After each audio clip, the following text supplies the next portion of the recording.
Assalamualaikum warahmatullahi wabarakatuh. Terima kasih Kang Jemu. Saya apresiasi kepada para penyelenggara dalam mitra kesibukannya menyempatkan diri di acara PNC. Jadi sekilas tentang PNC. PNC adalah komunitas kecil. Jadi wadah diskusi sebenarnya hanya di WA grup. Di sana di dalamnya semua elemen ada, dari mulai lembaga legislatif, eksekutif, dan para praktisi hukum, profesional, jurnalis, TNI dan Polri dan sebagainya. Nah, sebelum saya nanti wawancara dengan Kang Iwan, itu aja yang ingin saya sampaikan dulu sekilas tentang PNC. Jadi sebelumnya memang tadi seperti apa yang tadi disampaikan Kang Jenol, bahwa beberapa kali PNC ini sudah menggelar berbagai event talk show yang rutin memang. Jadi bukan hanya mengangkat soal politik, tapi semua persoalan yang ada di Purwakarta gitu kan. Nah kebetulan sekarang memang musim pilkada, ya kita angkat soal politik, soal pilkada. Dan insya Allah kita sudah menyiapkan panitia bahwa kalau tidak ada halangan tanggal 21 Mei mendatang kita akan menggelar diskusi akbar. Semua bakal calon akan kita hadirkan. Mudah-mudahan dilancarkan, insya Allah. Oke, gitu aja. Sebelumnya saya minta aplaus kepada Kang Haji Ivan Kuntara. Oke, sebelum saya ngobrol lebih jauh dengan Kang Ivan, saya ingin tahu dulu. Saya ingin mengutarakan soal sedikit biodata Kang Ivan, CV Kang Ivan. Kang Ivan ini lahir tahun 1970 di perbatasan Subang Purwakarta kan, tepatnya di mana Kang? Jadi tepatnya itu kalau desa kampungnya namanya Kampung Cilutung. Cilutung, karena dulu di sana banyak lutung.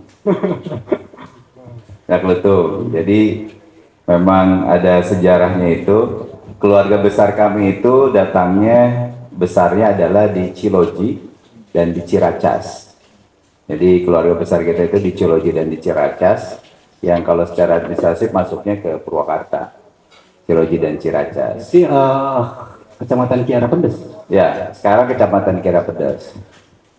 Kebetulan ibu saya itu anak pertama, bapak saya juga anak pertama. Kemudian saya adalah anak pertama, calon anak pertama dan cucu pertama. Keluarga besar kita ini, dua orang ini, yang satu jadi kepala desa kurang lebih 25-30 tahun di Kampung Kiara Pedas, dulu namanya di Desa Kerdas. Satu lagi adiknya jadi kepala desa di Desa Ponggang, Kecamatan Desa Cilutung. Ibu kotanya itu Desa Cilutung. Masuk ke daerah Segalaherang. Nah, kebetulan adiknya kakek yang jadi lurah itu tidak punya anak sama sekali, sehingga diambillah cucunya jadi anak. Jadi anak angkat, cucu angkat, karena kakak adiknya itu nggak punya anak sama sekali. Jadi dua-duanya kepala desa di tempat yang sama kurang lebih. Nah, karena jadi sebetulnya orang tua saya itu dari kurang lebih tahun 68, 69 itu tinggalnya di Jatiluhur. Tahun 69 itu tinggalnya di Jatiluhur karena sebagai salah satu pegawai di Perum Otorita Jatiluhur. Bapak saya. Nah, karena tahun biasa keluarga muda, kemudian tadi anak pertama, cucu pertama zaman dulu, pas mau melahirkan 2-3 hari sebelum melahirkan dibawa pulang ke Cilutung, melahirkan di sana, 2-3 hari lagi balik lagi ke Jatiluhur gitu. Jadi ceritanya begitu, karena Ya kayak kita lah dulu, saya dulu punya punya punya istri, mau punya anak pertama saya. Pada saat mau melahirkan dibawa ke Bogor gitu. Jadi anak saya lahirnya di Bogor. Balik lagi setelah 2-3 hari balik lagi ke Kerawang waktu itu. Sekolah dari SD sampai SMA di. Ya, kalau jadi kalau dibilang dari umur 2-3 hari setelah lahir itu ya di Jatiluhur. Jadi TK, SD, madrasah, SMP di Jatiluhur. Terus hubungannya dengan mantan Bupati Purwakarta, Kang Pak Sudarna. Jadi keluarga besar kita ini kebetulan keluarga namanya keluarga Sukramanggala. Ada kurang lebih sama dengan yang meninggal dan ada itu jumlahnya adalah kurang lebih 10 orang. Jadi Pak Sudarna itu adalah anak dari anak kedua. Jadi anak dari anak keduanya yang namanya Mbah Ahmad Sukramanggala yang jadi kepala desa 30 tahun di desa Kiara Pedes tersebut. Sedangkan bapak saya itu adalah anak pertama dari anak ketiga atau keempat dari Mbah Ahmad Sukramanggala. Jadi bapak saya dengan Pak Sudarna itu sepupuan dan umurnya kebetulan sama gitu. Dan yang paling bawah itu yang paling bungsu mungkin kenal juga Dr. Ibar Sukramanggala. Dr. Ibar itu adalah anak terakhir paling bungsu, tapi karena umurnya sama ya antara sepupu dan mamang yang gitu sampai wae itu rencangan gitu saumur dugikeun mun sakola SMA, SD, SMP, SMA, kuliah sareng sadayana tiluan teh. Seangkatan ya. Seangkatan, benten di sana mung beberapa bulan, ya sabulan, 2 bulan, 8 bulan, ya saberapa kira-kira. Benten dikintun sakola ka ti Wanayasa, dikintun sakola SMA ka Purwakarta, sareng linggih nalge sareng di kawit mah di Kapungkur aya Pak Wadana Juhyar Kapungkur. Eta teh mamangna oge sami. Teras ngali SMA linggihna di Kebon Kolot di Pak Api Pudin Buncung dinya. Eta sami gitu. Ngali deui sakola sekolah SMA baru agak berubah. Yang 2 orang Bapak saya, Pak Idon Dodi Saputra dan Pak Dr. Ibar itu diterimanya di UI Jakarta cabang pertanian di Bogor. Jadi di IPB sekarang. Jadi satu alma mater sama saya 1 tahun mereka di sana.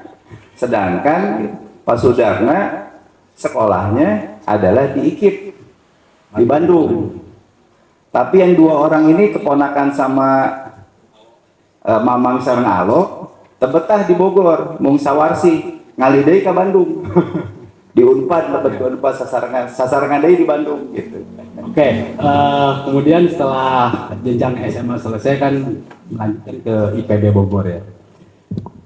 Saya dengar ketika di semester 5 Kang Haji Ipan itu sudah menjadi asisten dosen ya? Ya. Jadi alhamdulillah karena tentunya berkah dari Allah, saya itu dari kelas SD, SMP, SMA itu adalah wakil pelajar teladan mewakili Kabupaten Purwakarta di tingkat provinsi dan nasional. Jadi SD, SMP, SMA. Jadi dulu itu ada yang namanya pelajar teladan. Di antar sekolah dari mulai desa, kecamatan diadu-aduin lah. Dari SD, SMP, SMA. Alhamdulillah Allah menakdirkan saya seperti itu. Nah kemudian di SMA 1 Purwakarta, dulu itu SMA itu ada SMA 1 Purwakarta dan SMA 2 Purwakarta. SMA 1 Purwakarta itu kemudian kan tahun 82an tuh dibagi 2 menjadi SMA 2 Purwakarta. Kemudian ada SMA-SMA yang lain.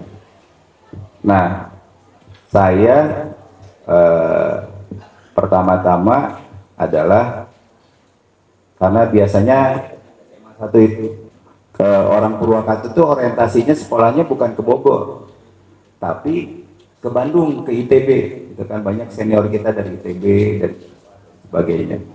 Tapi saya diterimanya di IPB. Jadi itu juga pertama ada semacam culture shock gitu, culture shock ada karena nggak merasa loh. Nah kebetulan di Bogor itu kata bapak saya udah katanya, termasuk saya dipanggil sama ingat sama Aki Ibar, Dokter Ibar itu saya Aki Ibar. Saya ingat sekarang yang disampaikan katanya gini, kamu sudah betul sekolah di IPB katanya, ngurusin pertanian ataupun apapun juga. Karena apa? Karena manusia itu selama hidupnya pasti butuh makan. Karena pada saat itu saya pilihannya mau ke ITB atau ke Unpad, pengen jadi dokter. Sama Dokter Iba dilarang. Entong jadi dokter. Aki wae ripuh cenah wongi. Puting-puting didatangan, diketokan cenah. Udah jangan, dilarang. Gitu, ingat sekali. Nah, kecuali dokter gigi.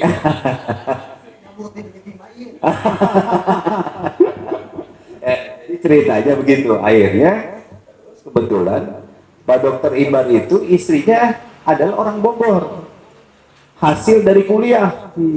Waktu kuliah di Bogor 1 tahun itu dapat jodoh.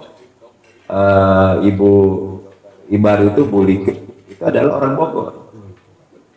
Akhirnya terus dia bilang, kamu mau usah susah-susah tinggal di Bogor, ada rumah nenek, kamu tinggal di sana. Gitu.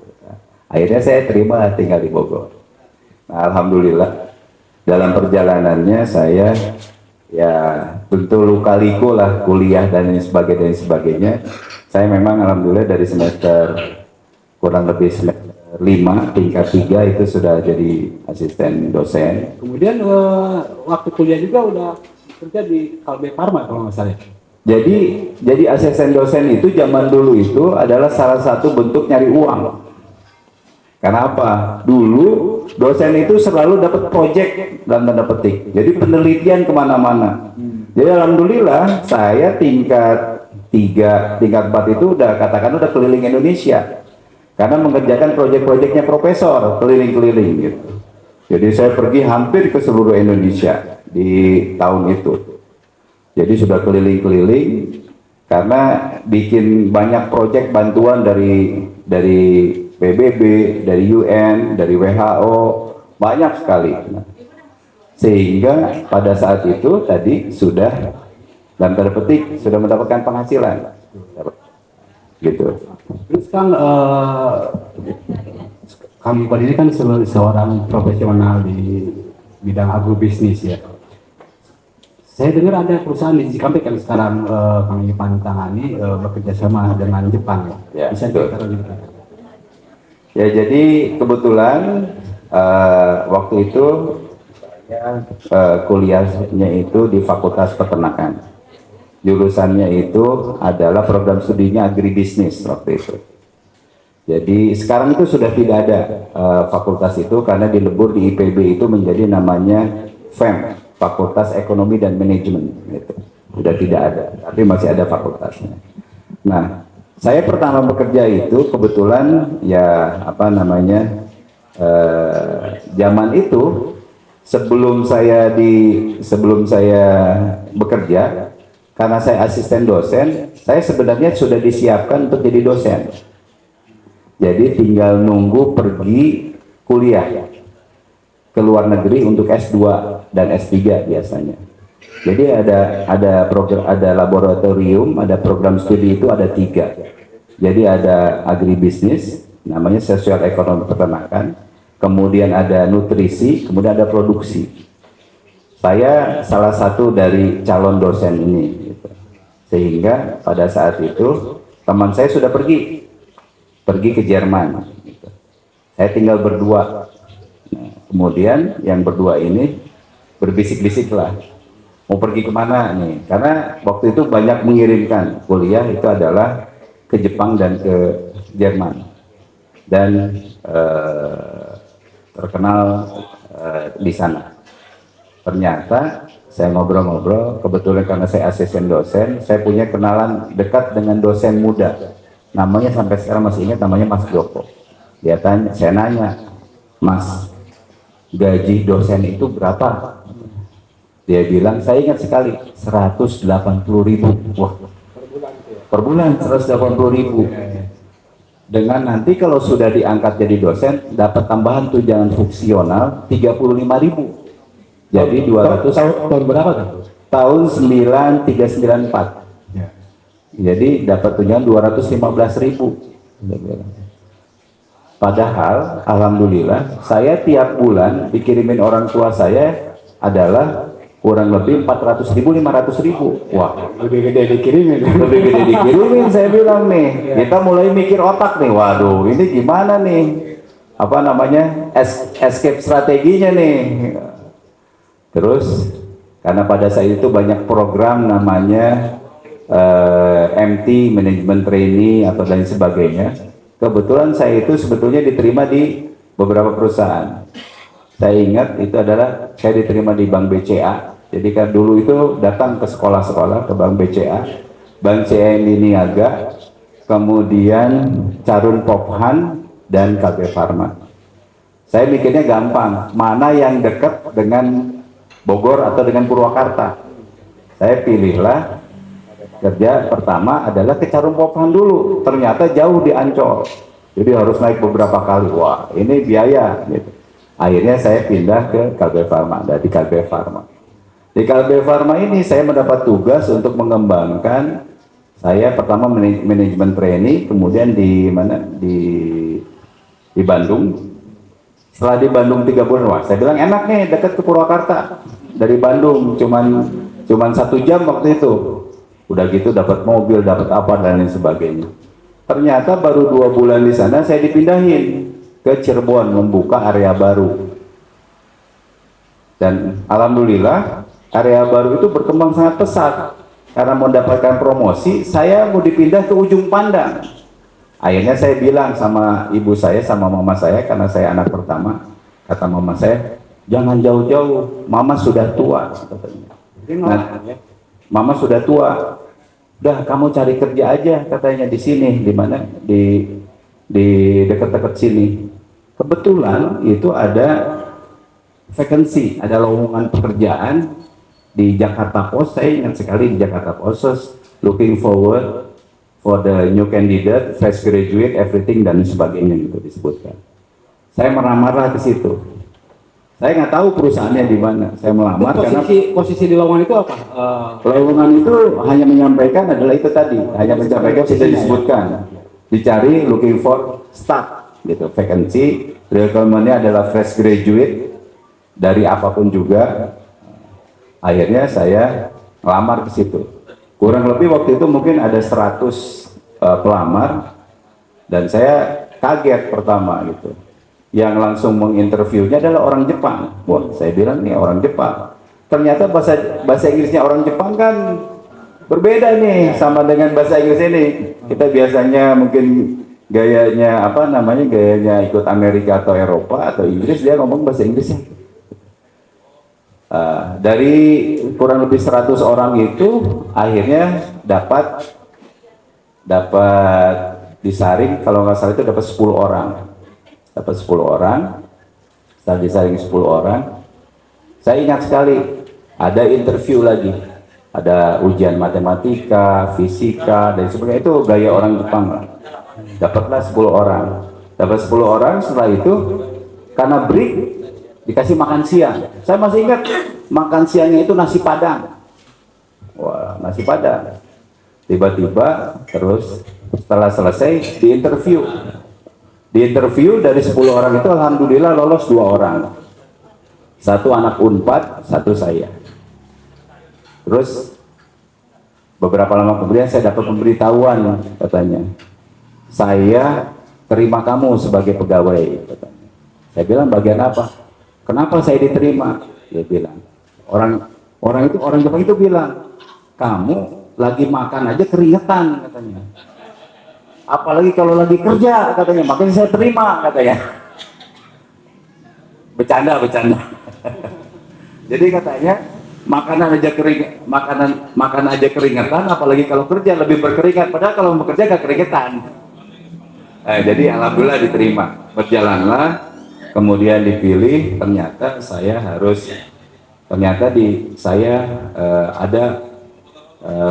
ada juga teknikal yang sudah pergi ke Jepang. Akhirnya saya dikirim training sekolah di Jepang kurang lebih 1 tahun. Sampai saat ini masih di perusahaan itu? Jadi alhamdulillah saat ini masih di perusahaan itu. Kemudian juga bahkan saya dipercaya untuk mengelola perusahaan yang satu lagi di Jakarta. Bahkan saya diminta untuk menjadi direktur di Asia Tenggara. Asia Tenggara, base-nya adalah di Malaysia. Tapi kemudian beberapa tahun belakangan ini saya tolak karena saya harus pulang balik. Jadi saya pikir dulu kantor regionalnya akan di Singapura, tapi ternyata dipindah ke Malaysia, Kuala Lumpur, yang mana situasinya berbeda. Akhirnya saya mundur jadi di sana hanya sebagai direktur aja di sana. Siap.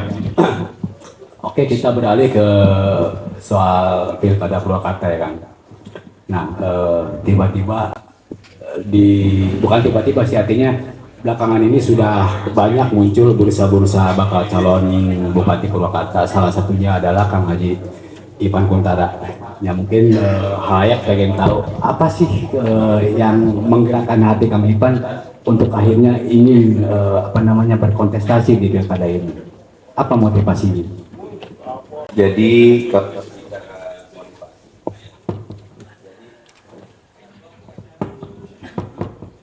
kalau berbicara motivasi, yang pertama tentunya saya terutama sebagai Muslim harus mendasarkan itu sebagai bentuk dasarnya adalah niat. Niat saya adalah, walaupun mungkin banyak orang boleh setuju boleh tidak, tapi bagi kita Muslim sesuatu yang usul, sesuatu yang fundamental bahwa kita harus niatkan ini adalah untuk amal ibadah, sehingga segala langkah kita ini mudah-mudahan menjadi pahala bagi kita semua, dan yang kita niatkan itu menjadi kebaikan. Itu dari sisi religius.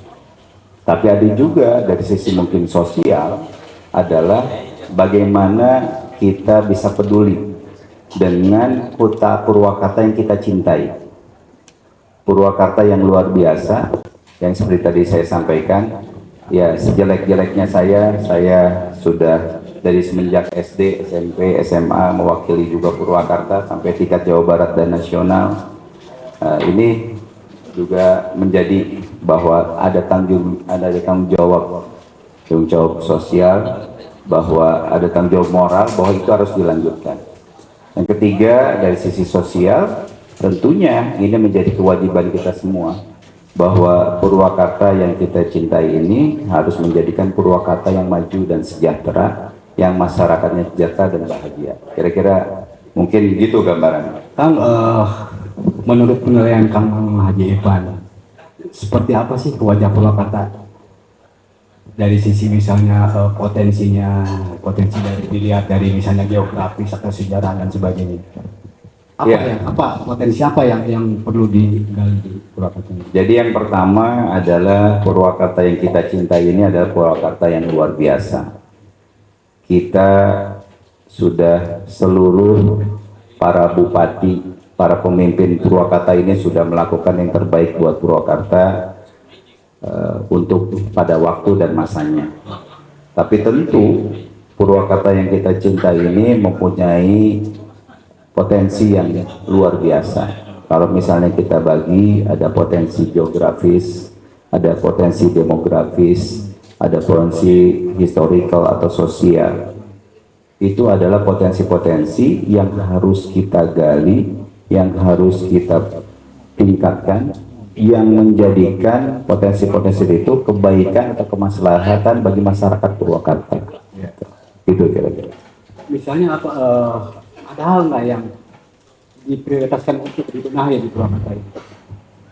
Jadi kalau tadi disampaikan bahwa apa prioritas yang harus dibenahi, tentu Purwakarta ini bukan menjadi tanggung jawab saya pribadi atau bukan pun menjadi tanggung jawab orang perorangan, tapi Purwakarta itu menjadi tanggung jawab kita semua. Tanggung jawab bagi seluruh masyarakat Purwakarta bahwa ini menjadi tanggung jawab kita semua. Kalau berbicara tentang apa yang harus dibenahi atau dilakukan bersama-sama, tentunya adalah yang menjadi prioritas utama adalah bagaimana kita bisa mewujudkan tadi kesejahteraan bagi masyarakat Purwakarta. Caranya bagaimana? Salah satunya adalah melalui good corporate governance atau tata kelola pemerintahan yang bersih dan yang bersih dan transparan, yang akuntabel, yang melibatkan pembangunan yang melibatkan partisipasi masyarakat, pembangunan yang bertitik berat kepada kesejahteraan masyarakat. Soal kesejahteraan masyarakat, saya mendengar kabar bahwa rencananya Kang Ipan akan membuka perkebunan dan pabrik kelor ya di daerah Sukatan atau Sukasari itu. Bisa diceritakan sedikit hal itu? Ya, salah satu potensi luar biasa dari Purwakarta adalah potensi geografis. Jadi kalau melihat, saya kebetulan backgroundnya adalah dari IPB. Kita diajarkan konsep tentang bertani. Jadi konsep bertani itu sebetulnya mudah. Profesor saya yang terkenal itu Profesor Andi Hakim Nasution hanya mengatakan begini, bertani itu adalah panen sinar matahari dan panen air. Jadi dimanapun juga bagaimana itu ada, kalau ada sinar matahari dan air yang cukup, itu bisa dilakukan pertanian. Itu dari sisi geografis tadi. Jadi kalau kita petakan Purwakarta, ada daerah utara dan selatan, timur atau barat. Katakanlah selatan itu di daerah Darangdan ke arah Bandung, kemudian ke utara itu adalah ke arah Pantura. Itu tentu treatmentnya berbeda. Di daerah selatan, yang mana juga secara culture, sosial, kultural itu cocok di bidang pertanian. Tapi di sebelah utara, yang sudah mendekati Kerawang, kemudian ada Bukit Indah City, Cempaka, itu cocok adalah ini.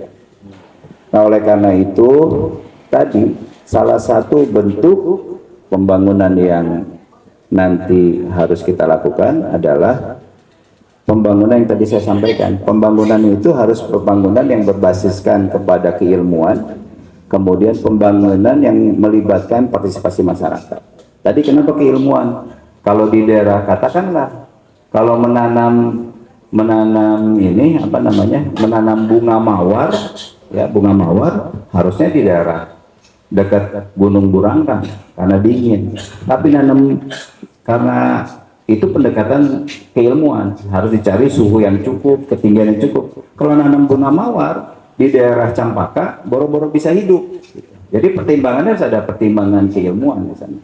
Termasuk juga tadi kalau yang kelor ini adalah kategorinya adalah superfood. Superfood itu kalau di negara-negara maju itu adalah makanan yang sangat penting bagi kesehatan. Nah, superfood ini permintaannya banyak sekali. Nah, tapi tidak pernah ada yang bisa membuat itu secara terintegrasi pada satu tempat. Sedangkan tadi Purwakarta ini punya potensi yang luar biasa. Kebetulan teman-teman saya sekarang udah ada yang jadi wakil menteri, ada yang jadi dirjen di Kementerian Pertanian, di Kementerian KLHK, Kehutanan. Dia menyampaikan di Purwakarta itu lahan yang bisa dikelola bebas itu ada kurang lebih 2.000-4.000 hektar. Anda bisa ambil saja katakanlah 100-200 hektar, membuat itu menjadi potensi yang luar biasa. Jadi kira-kira seperti itu. Kembali ke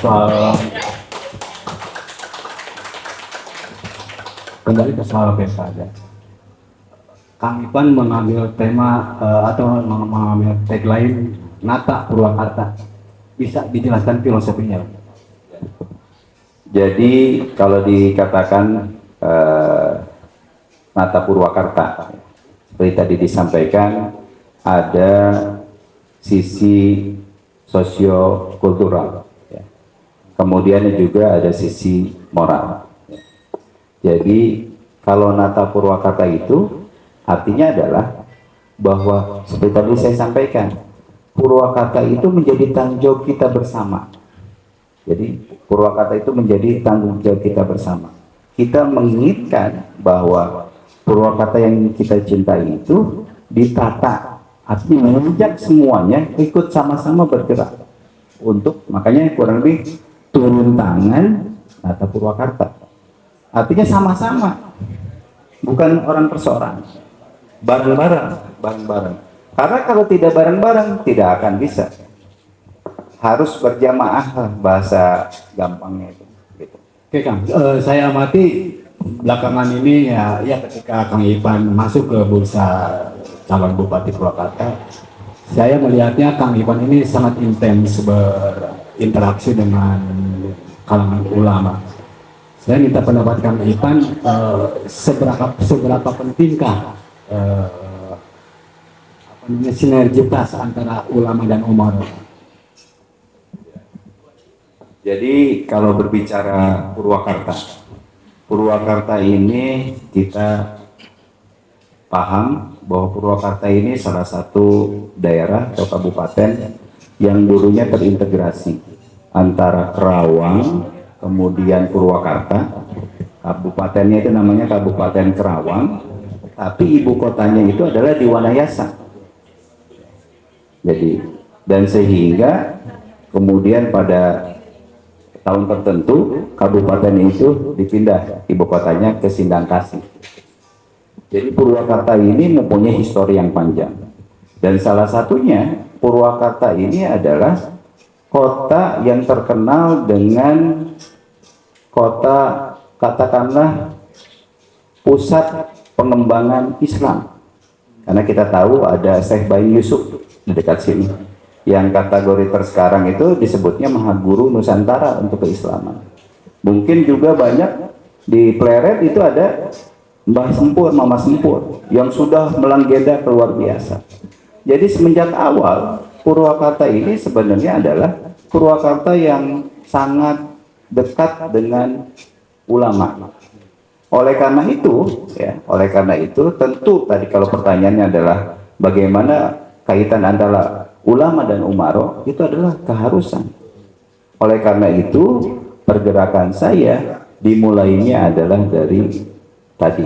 Karena apa? Mereka akan mengawal kita sebagai umaro dengan keilmuannya, dengan dengan pengetahuan keagamaan mereka, supaya kita ini menjadi umaro yang tidak melakukan dosa dalam tanda petik, apalagi kezoliman kepada masyarakatnya. Jadi keharusan bagaimana ulama, umaro dan ulama itu selalu bergandengan tangan. Kang Haji Ipan kan mencalonkan diri melalui partai politik. Sampai hari ini, sejauh mana komunikasi Kang Ipan dengan partai-partai politik yang ada di Parlemen Purwakarta? Jadi ini pertanyaannya sudah mulai memanas. Jadi kalau pertanyaan dari jurnalis wartawan senior ini kita harus hati-hati. Jadi yang jelas begini, yang jelas saya mencoba belajar dan memahami bahwa bagaimanapun juga undang-undang politik kita itu membolehkan adanya dua jalur, yaitu jalur independen dan jalur partai politik. Tapi tentunya sudah dibuktikan bahwa bagaimanapun juga melalui jalur independen itu nanti pada banyak kekurangan dan kelebihan, tapi kemungkinan besar banyak kekurangannya. Oleh karena itu, sebagai salah satu pengujian tawahan dari undang-undang politik, kita mencoba berkomunikasi dengan seluruh unsur partai politik yang ada di Purwakarta. Karena tadi balik lagi saya sampaikan bahwa kita ini tidak bisa bekerja sendiri. Kita ini harus bersama-sama. Dan menurut undang-undang politik di negara kita, sistem politik di negara kita adalah bagaimanapun juga melalui partai politik. Jadi kita terus berkomunikasi dengan seluruh partai politik, siapapun itu juga, bagaimanapun itu juga. Saya ingat pertanyaan dulu waktu awal, pendukung partai politiknya siapa? Saya bilang pada saat itu ada pelangi merah, hijau, kuning, biru. Kalau nggak salah kan Tatang nanya ke saya waktu itu. Itu kejadian kurang lebih 8 bulan atau 9 bulan yang lalu.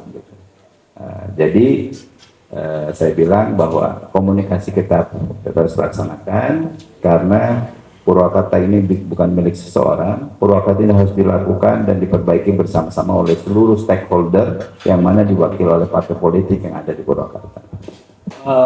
Secara resmi kan beberapa partai politik yang yang Purwakarta ini kan sudah membuka penjaringan kan ya. Jadi Kang Ipan udah masuk semua ya. Misalnya kemarin saya lihat ke PDIP, kemudian terakhir di Demokrat. Nah, selain itu kan bisa lebih ya. Jadi alhamdulillah karena tadi niatnya adalah niat kebaikan. Salah satu niat kebaikan itu harus direalisasikan dengan ikhtiar yang maksimal. Ikhtiar maksimal itu ya kita karena tadi berkonsep bahwa kita harus melakukan secara bersama-sama. Saya siapapun partai manapun yang membuka kesempatan untuk penerimaan atau penjaringan calon bupati, saya coba melamarnya atau mengikutinya. Yang sudah dilakukan adalah ada beberapa partai politik yang secara resmi sudah dibuka seperti Demokrat, kemudian PDIP, kemudian Hanura, kemudian juga pernah berdiskusi dengan Nasdem, kemudian juga berdiskusi dengan PKS, ya. Kurang lebih seperti itu, seperti yang ada di berita-berita yang sudah berjalan. Dalam perjalanan kan biasanya kan dinamis kan ya. Bisa jadi ketika kita ingin mencalonkan diri sebagai bupati, tiba-tiba dikawinkan dengan pasangan lain, ternyata misalnya kita jadi wakil bupati, atau sebaliknya kita inginnya rencananya wakil bupati tiba-tiba jadi bupati. Nah, pertanyaan saya, kalau misalnya dalam perjalanannya Kang Ipan diajak oleh siapapun itu untuk berpasangan, misalnya Kang Ipan sebagai, kalau bupati udah pasti, emang sekarang kan jadi calon bupati. Kalau tiba-tiba ada yang menawarkan Kang Ipan menjadi wakil bupati aja, apakah itu masih bisa diterima atau memang untuk jadi bupati, Kang? Ya, sampai sejauh ini, saya tetap berharap dan saya tetap berencana untuk menjadi bupati. Tangan dong.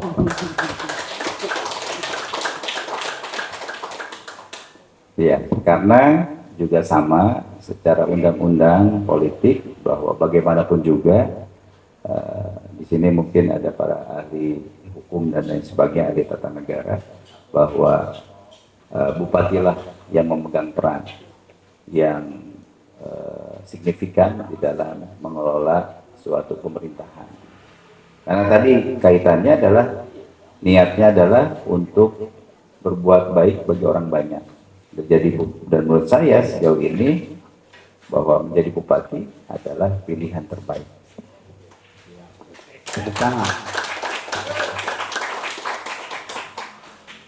Terakhir nih sebelum, jadi tadi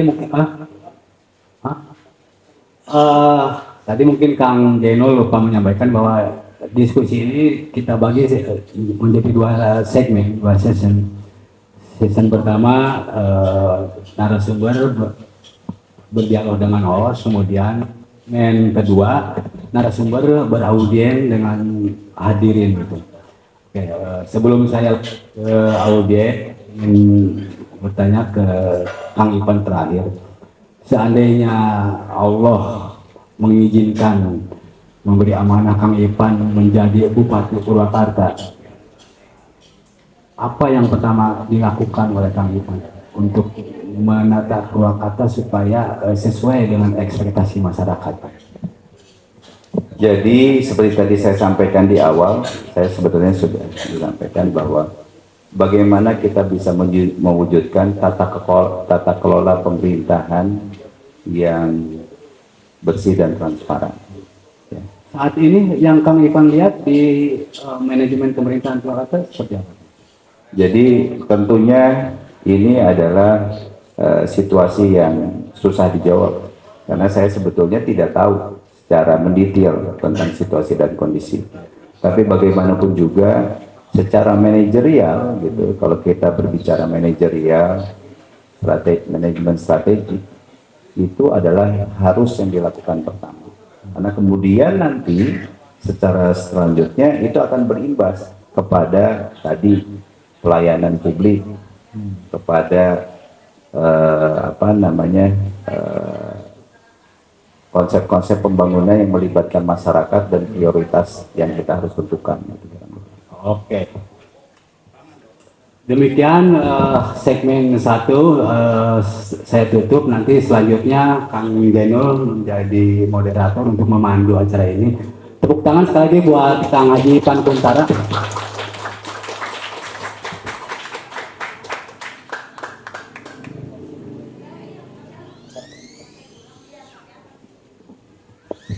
Terima kasih untuk Kang Tatang Budimansyah dan juga terima kasih kepada Pak Ivan Kuntara.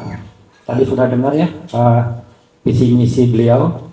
Kemudian ternyata memang beliau ini orang Purwakarta asli, keturunan dari silsilah keluarga ini orang Purwakarta. Ini, untuk selanjutnya silakan bertanya ke calon bupati kita. Calon Bupati Purwakarta, Pak Ivan. Contoh misalnya, sekarang ini, tadi ini bukan pertanyaan saya Pak ya, dia tidak mewakili audiens. Contoh misalnya, sekarang ini kan tinggi banget angka pengangguran. Bagaimana cara mengatasi nanti kalau Pak Ivan ini terpilih jadi bupati? Itu contoh aja. Yang kedua, misalnya kemiskinan masih tinggi. Nah, bagaimana solusi untuk mengatasi itu? Mungkin itu silahkan ke audiens, nanti sebutin nama dan durasinya itu jangan lama-lama ya, singkat, padat, jelas. Nah gitu supaya kita singkat waktu juga. Terima kasih. Siapa yang mau mulai? Saya tunjuk dulu yang ini, yang duluan. Assalamualaikum warahmatullahi wabarakatuh. Waalaikumsalam. Abi Saiful nih, langsung saja. Menurut kacamata Kang Ivan, kira-kira sebutkan saja tiga prioritas penting di Purwakarta untuk dibenahi. Misalnya, terus solusi apa yang akan ditawarkan kepada rakyat Purwakarta? Hatur nuhun.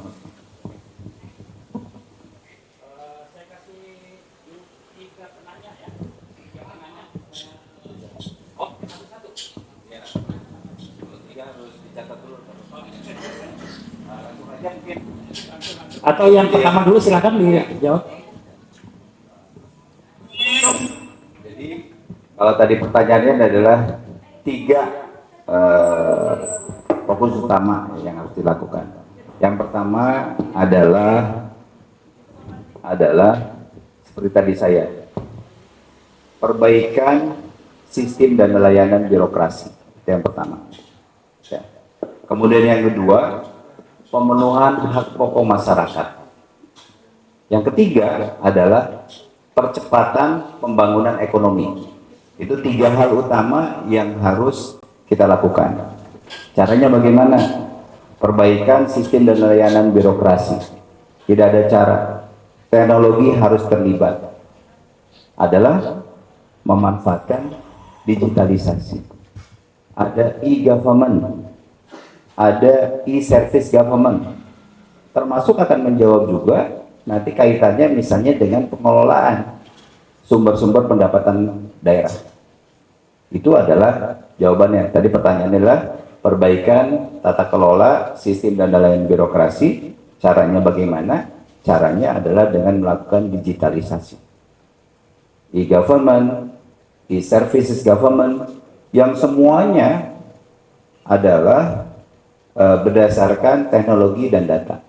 Saya kebetulan mengelola perusahaan. Kalau di perusahaan itu ada yang namanya ERP, ya, Enterprise Resources Planning. Jadi semua bagian itu bisa terhitung dan terukur dengan baik. ERP. Itu semua sistem di dunia, mau perusahaannya Apple, mau perusahaan yang besar pun harus punya itu. Digitalisasi. Dan itu kenapa akan juga menjawab tadi birokrasi. Karena kalau kita mau merubah birokrasi butuh waktu lama. Tapi dengan digitalisasi, dengan sistem, mau nggak mau orang harus ikut dan masuk. KPI-nya tercapai. Contoh, orang mau membuka KTP misalnya. Asalnya misalnya dari daerah Tegalwaru. Kalau misalnya tidak menunjukkan digitalisasi, orang pergi jauh-jauh dari Tegalwaru ke mana? Ke Purwakarta aja ongkosnya udah berapa duit? Belum tentu jadi, tapi dengan digitalisasi mudah-mudahan menjadi solusi.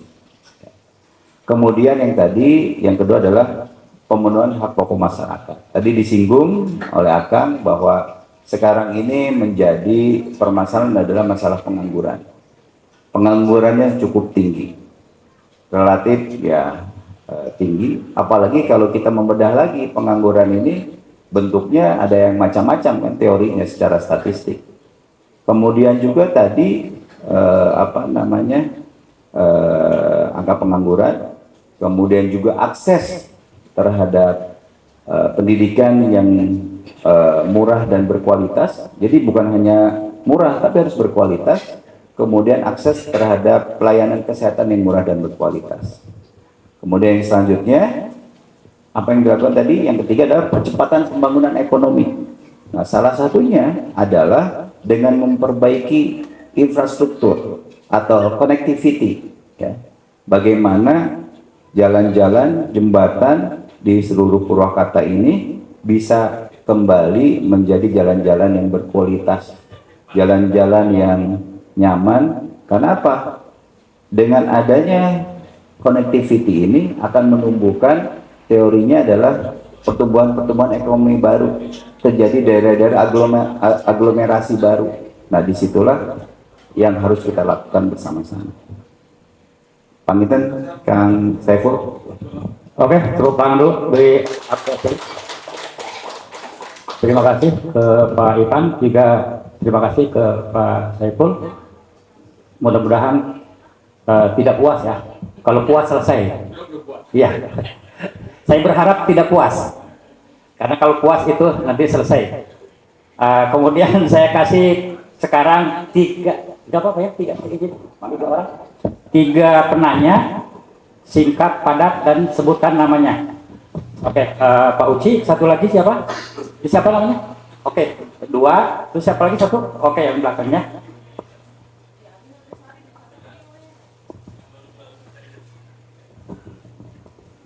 Assalamualaikum warahmatullahi wabarakatuh. Saya Uci Sanusi dari Seniman Purwakarta, biasa disebut Uang Uci. Yang saya harapkan di sini adalah untuk masyarakat Purwakarta. Saya memohon dan bagaimana kepada Bapak yang sebagai calon bupati memberikan bimbingan terhadap semua jenis seniman di Purwakarta. Terima kasih. Assalamualaikum warahmatullahi wabarakatuh. Bismillahirrahmanirrahim. Assalamualaikum warahmatullahi wabarakatuh. Saya Git Wisnu, kebetulan juga asisten dosen Pak di salah satu kampus Purwakarta. Mengenai Nata Purwakarta yang kemudian juga tadi Bapak menyebutkan bahwa program-program ke depan salah satunya adalah pendidikan. Saya tahu tahun ini itu misalnya guru-guru ngaji, terutama MDA, Madrasah Diniyah, itu tidak dapat insentif, dan kemudian Basnas juga menarik bantuan-bantuan tahunan dan THR di tahun ini untuk guru-guru madrasah.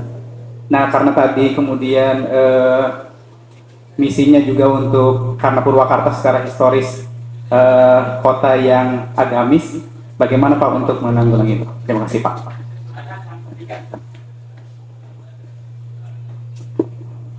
Assalamualaikum warahmatullahi wabarakatuh. Saya Rahman Aldi, Ketua PWI Divisi Purwakarta. Saya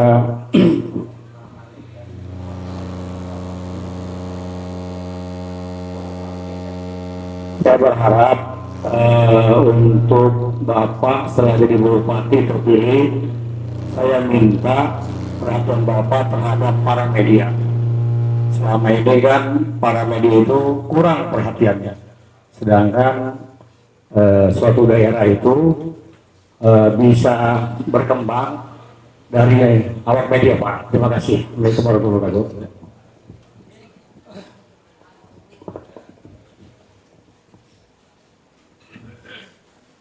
Jadi, Terima kasih untuk penanya 3 orang tadi ya. Silakan Pak Ikan untuk menjawab. jadi yang pertama adalah pertanyaan dari saya panggil aja Wa Uci, lebih friendly Wa.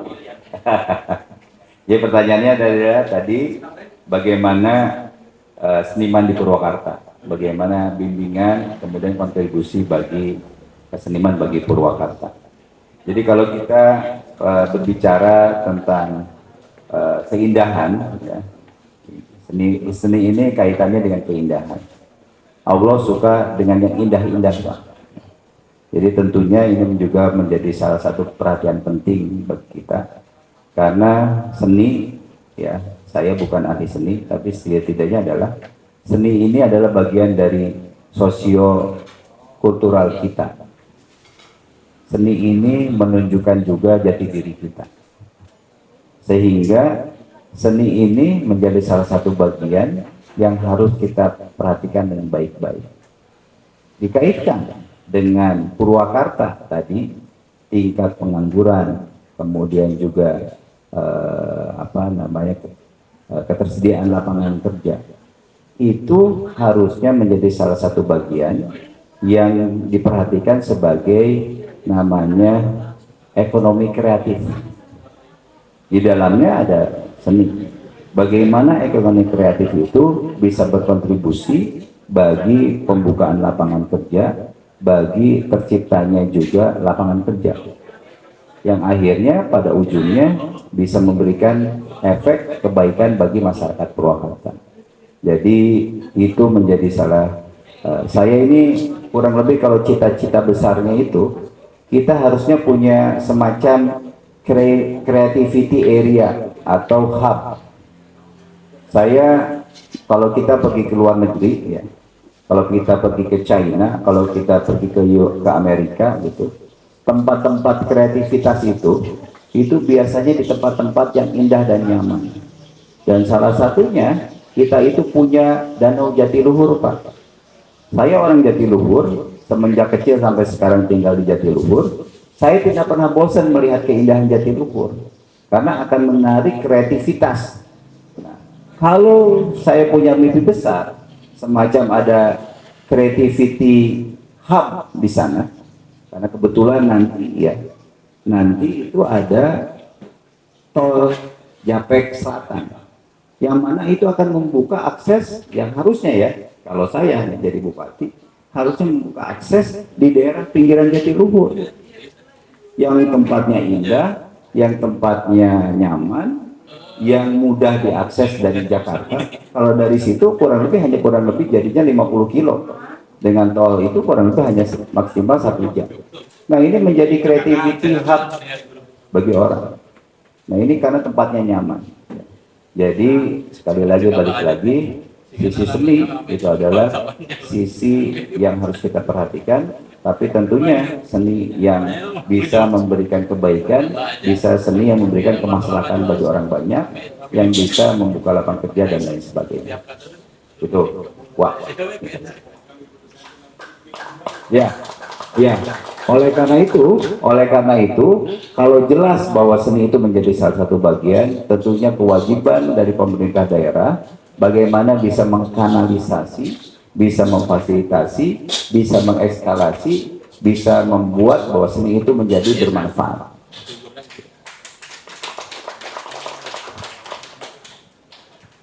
Kemudian pertanyaan yang kedua dari Kang Agit Wisnu. Ya. Tadi disampaikan bahwa ada permasalahan sekarang kaitannya dengan konsep Nata Purwakarta, bahwa belakangan ini insentif THR guru ngaji, guru madrasah tiba-tiba dihilang, di drawback, ya, dihilangkan. Dan ini bagaimana gitu? Dikaitkan dengan tadi historical Purwakarta ini adalah kota yang salah satunya adalah pusat pengembangan atau pusat perkembangan pendidikan keislaman. Saya alhamdulillah hampir 1 tahun ini keliling ke pelosok-pelosok di Purwakarta. Purwakarta itu luar biasa. Pondok pesantren itu hampir ada di semua tempat. Kemudian saya bertemu dengan guru ngaji. Bahkan belakangan saya membuat semacam apa ya itu? Komunitas, yaitu namanya Agung. Asosiasi Guru Ngaji Kampung. Yang tentunya bukan kampungan.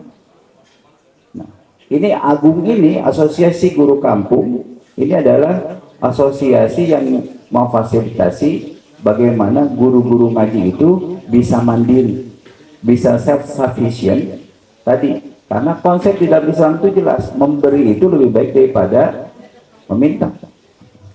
Nah, kalau berbicara secara konsep tadi, harusnya guru ngaji itu mempunyai kemandirian secara finansial dan sosial. Tapi tentunya dimanapun juga, walaupun negara maju besar di Amerika sekalipun, yang namanya peran dan kehadiran pemerintah itu harus ada dan hadir. Jangan salah, kalau di Amerika itu ada apa namanya, ada semacam aid, apa bantuan. Di Jepang demikian, negara maju demikian. Nah, ini harus hadir pemerintah. Bagaimana insentif dan THR itu harus diberikan kembali. Tapi permasalahannya adalah ayatnya artosna kan gitu. Ayatnya artosna. Sekarang saya mengikuti di berita-berita ada banyak protes tentang kontraktor yang belum terbayar. Saya nggak tahu karena saya ya itu bukan apa namanya berita ya. Nanti bahwa belum terbayar. Kemudian ada apa lagi? Banyaklah dana apa bagi hasil apa TBH gitu kan. Artinya apa? Yang menjadi prioritas kita juga adalah kalau kita melakukan sesuatu ya duitnya harus ada, dananya harus ada. Gitu. Oleh karena itu menjadi tanggung jawab seorang bupati bagaimana potensi-potensi keuangan, potensi pendapatan si daerah itu bisa kita gali sehingga uangnya ada. Kalau uangnya ada, mau ngasih insentif, mau ngasih gaji, THR, itu hal yang mudah. Nah ini tentu harus kita elaborasi lagi, detailnya seperti apa. Kalau saya tidak tahu detailnya, ya saya jawab tidak tahu. Kalau salah itu boleh, kalau berbohong itu haram. Kalau saya tidak tahu, ya saya jawab tidak tahu detailnya bagaimana. Tapi konsepnya adalah guru ngaji itu bagaimana kita bisa memberdayakan guru ngaji, guru madrasah itu supaya bisa mandiri secara finansial, mandiri secara sosial. Caranya bagaimana? Banyak hal bisa dilakukan, UMKM dan lain sebagainya dan lain sebagainya. Jadi tentunya ini menjadi kewajiban dari pemerintah, ya, pemerintah. Bagaimana kita bisa memperhatikan guru ngaji, karena guru ngaji tadi adalah ujung tombak mengenai pendidikan langsung dengan masyarakat. Jadi kira-kira begitu. Yang ketiga adalah dari para Ramaldi, ya, Ramaldi Ketua PWRI, jadi Persatuan Wartawan Republik Indonesia. Saya berkeyakinan, ya, bahwa media, ya, wartawan itu adalah salah satu alat check and balances, alat kontrol kepada siapapun juga, terutama kepada pemerintah. Dalam ini di Purwakarta skupnya kecil adalah kepada bupati dan jajarannya. Dan itu sebagai fungsi utama check and balances. Selain tadi secara undang-undang misalnya ada DPRD, ada yang lainnya, tapi media ini harusnya adalah menjadi fungsi check and balances, mengecek dan menimbang, sehingga harusnya ini menjadi perhatian penting. Bagaimana tadi media diposisikan menjadi posisi yang penting, itu penting dulu, harus digarisbawahi. Karena kalau tidak dianggap penting nanti dilupakan. Nah, jadi saya melihat media ini sebagai alat kontrol dan penyeimbang. Kemudian bagaimana media ini harus diperlakukan? Tentunya media yang tadi melakukan fungsi-fungsi kebaikan, fungsi-fungsi check and balances, yang tentunya kita harus, saya tadi juga sama, saya bukan ahli media, jadi saya tidak tahu detail permasalahan ini.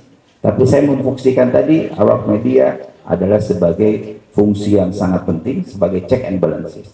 Menempatkan di situ saja sudah sangat luar biasa. Artinya apa? Menjadi perhatian. Demikian bagi Pak Bawaslu. Terima kasih kepada Pak Irfan Kuntara. Oh ya, sebentar Pak ya, sebentar. Untuk sesi izin Pak Irfan, barangkali tidak hanya pertanyaan, tapi ada juga yang memberikan masukan mungkin ya. Karena di sini saya lihat ada Ketua Permata, Pak Dr. Dedi Hadiat, kemudian juga ada Ajengan Marakan, Ajengan Holil, kemudian juga ada mantan Ketua DPRD itu Pak Sarif, kemudian dari komunitas Bela Purwakarta ada Pak Pom. Nah sekarang oke, kita masih berapa ya pertanyaan? Berapa sesi? Satu sesi lagi 3 orang ya. Satu sesi lagi 3 orang ya, karena beliau ini juga banyak juga kegiatan. Oke, tadi Bapak ini yang duluan, kemudian nomor 2 ini, yang ketiga, oh Isna ya. Oh ini ya. Oke, nanti sebentar ya. Atau 4 deh sekalian ya Pak ya? Oke, 4 ya dengan Isna ya. Oh, kalau gitu 2 sesi nih Pak. Kayaknya 2 sesi gak apa-apa ya, siap ya. Tapi pertanyaannya yang singkat saja ya, yang singkat supaya jadi jawabannya juga nanti padat juga dari calon bupati kita nih ya, yang sekarang hadir di sini. Oke, yang pertama tadi siapa? Bapak ini ya, silakan.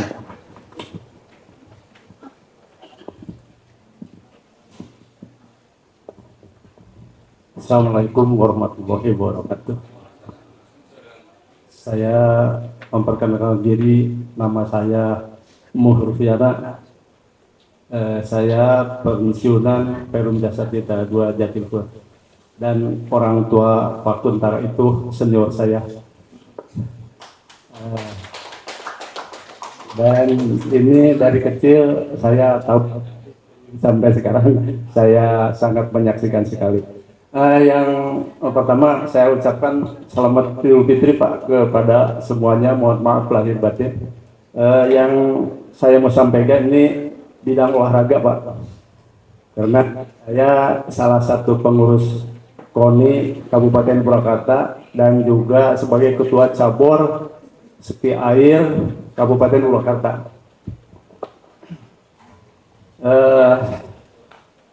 Saya sampaikan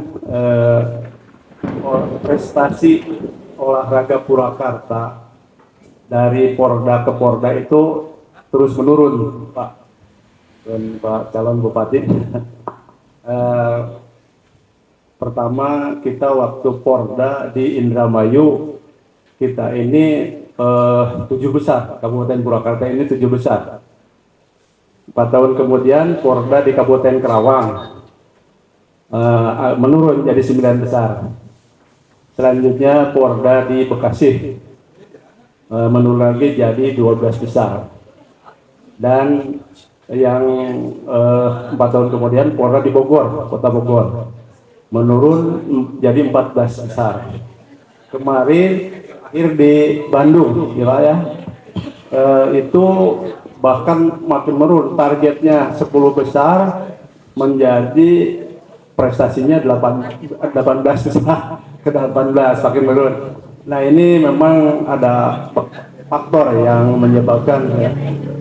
terutama mungkin ya di samping pembinaan juga berkaitan dengan biaya yang dihibahkan untuk olahraga ini mungkin sangat kurang memadai mungkin.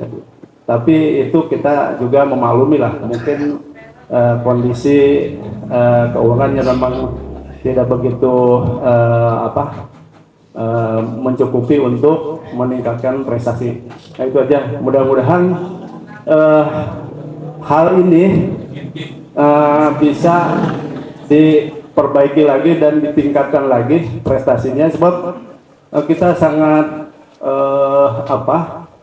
agak ini juga Subang itu punya atlet sedikit tapi bisa jadi 6 besar kemarin itu, 6 besar di Porda itu.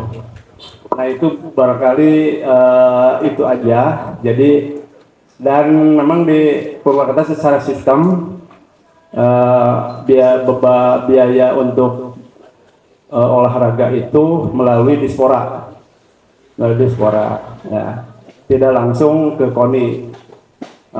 Sedangkan di Jawa Barat tuh dari Pemda langsung ke KONI Jabar. Nah, apakah kira-kira bisa seperti di Jawa Barat yang bisa langsung dan leluasa untuk mengatur dan memprogramkan pembinaan olahraga? Itu barangkali itu aja, Pak Buntara. Saya ucapkan terima kasih atas segala perhatiannya semua. Assalamualaikum warahmatullahi wabarakatuh.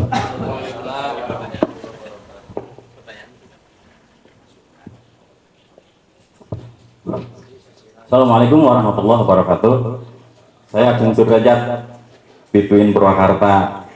Kalau komunitas sih di Korp alumni pengurus KNPI Kabupaten Purwakarta. Tadinya mau sedikit ilustrasi karena dibatasi. 2 hal saja. Tadi Bapak sudah menggambarkan prioritas-prioritas yang memang masih terasa umum. Saya ingin satu saja. Bagaimana mercusuar ketika Bapak terpilih nanti di periode pertama, RPJMD pertama itu mercusuar satu saja apa? Mengakhiri periode pertama Bapak 24-29. Satu. Yang kedua juga Bapak tadi menyinggung, meskipun bagaimana nanti dalam mengelola Purwakarta itu adalah tidak terlepas dari yang namanya APBD. Tadi juga disinggung adanya defisit. Itu juga yang kemarin kami keluar. Kami telah mendatangi beberapa pihak bertanya tentang defisit APBD. Berarti ada permasalahan bagaimana pengelolaan APBD itu di Purwakarta. Tentu saja dalam perencanaan, pengawasan, dan yang ingin saya tanyakan bagaimana nanti sikap Bapak. Karena nanti dalam melakukan kebijakan itu tidak terlepas dari teman-teman kita yang ada di DPR. Itu kan 2 hal yang tidak terpisahkan, Pak. Bagaimana strategi Bapak nanti sinergitas dengan DPRD untuk mengelola Purwakarta, terutama dari sisi pengelolaan APBD. Assalamualaikum warahmatullahi wabarakatuh. Oke, yang ketiga tadi siapa? Bismillahirrahmanirrahim. Assalamualaikum warahmatullahi wabarakatuh. Kang Ipan, Budi, Pak. Pertama, kami ingin memberikan sedikit masukan mengenai tagline turun tangan Nata Purwakarta. Barangkali suatu saat bisa ditinjau ulang, ya. Karena kata-kata turun tangan itu menandakan kita tuh menengadah gitu. Jadi kita datang sebagai seseorang yang sangat ahli gitu ya. Sehingga mungkin orang melihatnya sesuatu arogansi gitu ya. Turun tangan itu kan seolah-olah ada seorang bos gitu ya, turun tangan menangani suatu masalah, sehingga penerimaan dari masyarakat mungkin ini akan sedikit ada penolakan gitu kan. Itu aja pertama ya. Yang kedua, Pak Ipan, ya, dengan semakin bagusnya pendidikan, ada wajib belajar 9 tahun dan seterusnya, sehingga banyak sekarang itu di kampung-kampung orang lulusnya SMP, SMA tuh lulus. Tapi ada dampak negatifnya. Begitu mereka lulus, mereka tuh ekspektasinya apa? Kerja di industri. Padahal basis mereka adalah pertanian. Sekarang kita bisa melihat di kampung-kampung tidak ada lagi pekerja pertanian yang mengerjakan sawah anak-anak muda. Rata-rata orang-orang tua. Padahal kan industri pertanian adalah industri yang kuat terhadap kayak kemarin COVID gitu. Yang lain-lainnya rontok, tapi pertanian masih bertahan. Tapi sekarang di kampung-kampung itu ya, yang bercocok tanam ternyata orang tua. Dan itu mengundang apa? Mengundang orang luar masuk ya. Jadi sekarang tuh dari Cirebon, dari mana masuk berbentuk suatu proyek gitu. Mereka datang mengerjakan sawah di dia seperti 1 hektar selesai 100 juta gitu ya. Itu mereka kerjakan. Sementara orang tua katanya berharap kerja di pabrik-pabrik. Kemudian kondisi pabrik sendiri dengan adanya penetapan UMR yang tinggi. Sekarang kan Purwakarta 3,2 ya. 3,2 juta kan. Lebih kan 4 juta. Nah, Pak Irfan kan lebih paham mengenai industri itu. Bagaimana positioning Pemda Purwakarta di tengah antara asosiasi buruh yang selalu menuntut kenaikan upah dan pengusaha yang juga dia berkepentingan untuk efisiensi. Dampaknya apa? Kita bisa melihat banyak industri di Purwakarta gulung tikar, dia pergi begitu saja ke Tegal, Brebes yang UMR-nya mungkin hanya 2,9. Dan kita bisa lihat kalau kita lewat tol MBJ itu kan ada promosi dari Tegal, dari mana? Silakan, Tegal kan? Kendal, silakan investasi di Kendal murah dan sebagainya. Terus ada lagi industri lain. Nah, barangkali itu yang barangkali suatu saat mungkin perlu kita Bapak atau reng-rengan Purwakarta bisa dipikirkan. Saya kira itu. Terima kasih. Wassalamualaikum warahmatullahi wabarakatuh. Silakan Pak ke depan dulu Pak ya. Iya nanti.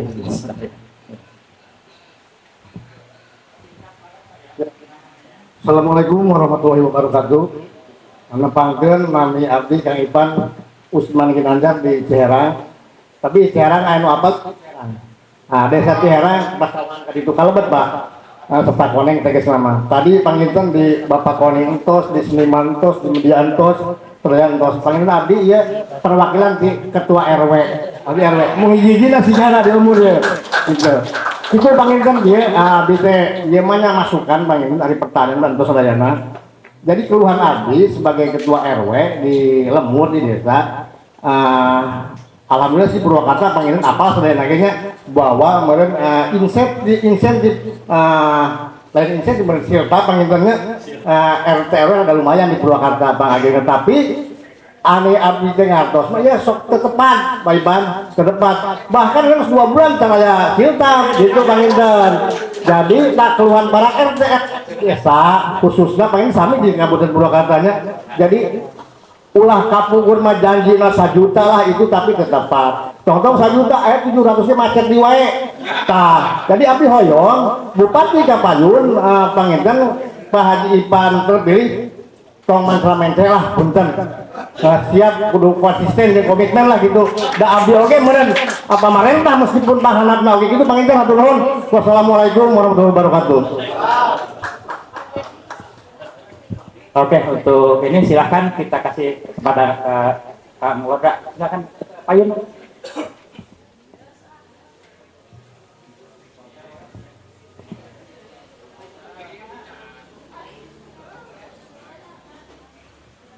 Assalamualaikum warahmatullahi wabarakatuh. Nepangkeun Kang Ipan, abdi bisa Postera Pak. Abdi rada tertarik dengan jargon turun tangan data Purwakarta. Tapi kami disambungkan dengan tadi pernyataan Bapak tidak begitu mengetahui detail permasalahan di Purwakarta. Apa yang mau Bapak tata Pak di Purwakarta? Kalau Bapak tidak begitu paham permasalahan yang ada di Purwakarta. Yang kedua Pak, kata bijak dan bertanggung jawab, apa makna keduanya menurut Bapak Ipan? Yang ketiga, dan seperti apa cara penerapannya Pak? Terima kasih. Assalamualaikum warahmatullahi wabarakatuh.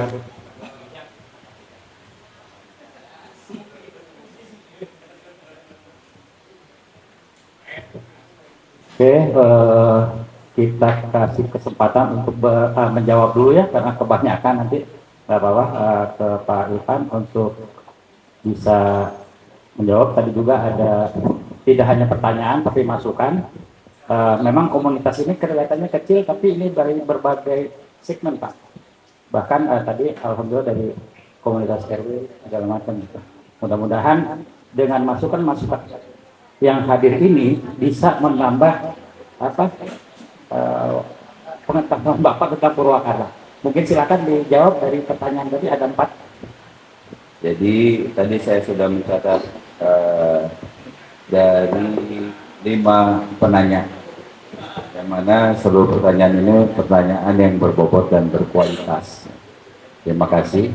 Ini akan menjadi masukan juga buat saya.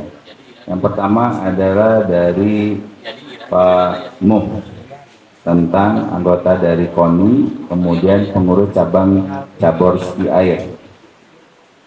Kondisi prestasi Purwakarta di bidang olahraga terus menurun. Jadi dari 6, 8, 12, 18 besar. Tapi alhamdulillahnya masih ada besarnya itu. Jadi tetap ada harapan. Jadi pertanyaannya adalah bagaimana mencikapi hal tersebut. Kemudian yang kedua adalah pertanyaannya adalah dana pembinaan ya Pak ya. Dana pembinaan itu adalah dari, kalau di tempat lain itu dari Dispora, langsung ke KONI untuk dana pembinaan, tapi di Purwakarta melalui Dispora. Ya. Jadi yang pertama adalah saya, salah satunya adalah saya senang olahraga Pak. Saya senang olahraga, bahkan mungkin sampai salah satunya kalau dulu itu di Jatiluhur itu orang tua saya adalah salah satu pendiri Persatuan Olahraga Dayung seluruh Indonesia, yang kemudian itu menjadikan olahraga yang berkontribusi besar bagi Indonesia di tingkat internasional sekalipun. Dan salah satu tempatnya adalah di Jatiluhur. Yang pertama adalah bahwa konsep bahwa olahraga itu adalah olahraga sektor yang sangat penting. Sektor yang sangat penting karena apabila melalui olahraga badan sehat, pikiran sehat, produktivitas akan membaik. Jadi olahraga ini penting. Selain itu juga olahraga ini akan mengkanalisasi bagi anak-anak muda kita. Anak-anak muda kita ini dalam situasi sekarang itu begitu banyak cobaannya, begitu banyak fitnahnya gitu. Dari mulai handphone, dari mulai kenakalan anak remaja dan lain sebagainya. Dengan olahraga ini menjadi suatu tempat untuk mengkanalisasi energi yang luar biasa bagi anak muda gitu. Nah, tentu ini menjadi PR kita bersama bagaimana mengelola olahraga di Purwakarta. Saya baru selesai. Saya kemarin diundang ke Persipo, Persatuan Sepak Bola Purwakarta. Tiba-tiba saya kemudian, kebetulan Persipo ini luar biasa, masuk ke Liga 3 Nasional. Dan harusnya pertandingan itu dimulai hari Selasa besok. Harusnya pergi hari ini, tapi ternyata belum bisa pergi karena nggak ada pembiayaannya. Nah, secara kebetulan saya mempunyai kawan itu adalah pemilik klub sepak bola Liga 1 di Portugal, orang Indonesia. Tadi saya undang bertemu dengan pengurus PSSI dan pengurus Persipo. Bagaimana tadi balik lagi, urat nadi darah utama dari organisasi adalah duit. Nah, bagaimana tadi potensi Persipo itu bisa dikelola dengan baik? Karena ternyata itu kawan saya, itu kawan kuliah saya, itu menjadi pemilik klub sepak bola Liga 1 di Portugal. Ternyata pendekatannya itu adalah pendekatan bahwa ini adalah industri olahraga berorientasi bisnis. Dan tadi kurang lebih 2-3 jam dikupas habis bagaimana Persipo itu bisa menjadi mandiri secara finansial. Ya. Ini contoh bahwa saya langsung ikut serta ya, dengan permasalahan. Sehingga tadi dibuat beberapa kesepakatan yang bisa insya Allah membuat kebaikan bagi Persipol. Nah, tadi berkaitan dengan secara general, ini tentunya harusnya bupati yang juga senang olahraga. Senang olahraga, saya berbagai macam olahraga saya lakukan, bahkan sampai sekarang gitu.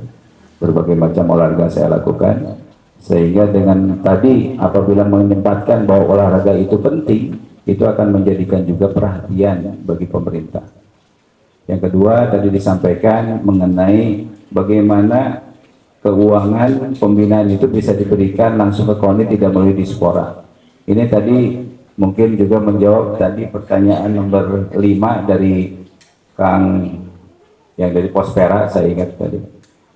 Bagaimana katanya saya tidak tahu permasalahan kalau mau turun tangan gitu.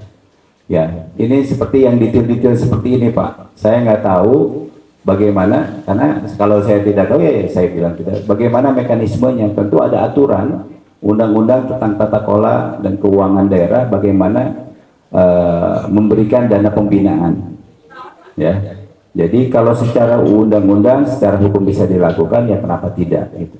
Tapi tentunya kalau misalnya sekarang juga dilakukan melalui dispora, pasti ada pertimbangan tertentu. Itu adalah kebijaksanaan dari bupati dan jajarannya. Jadi saya tidak bisa menjawab sekarang karena saya tidak tahu aturannya.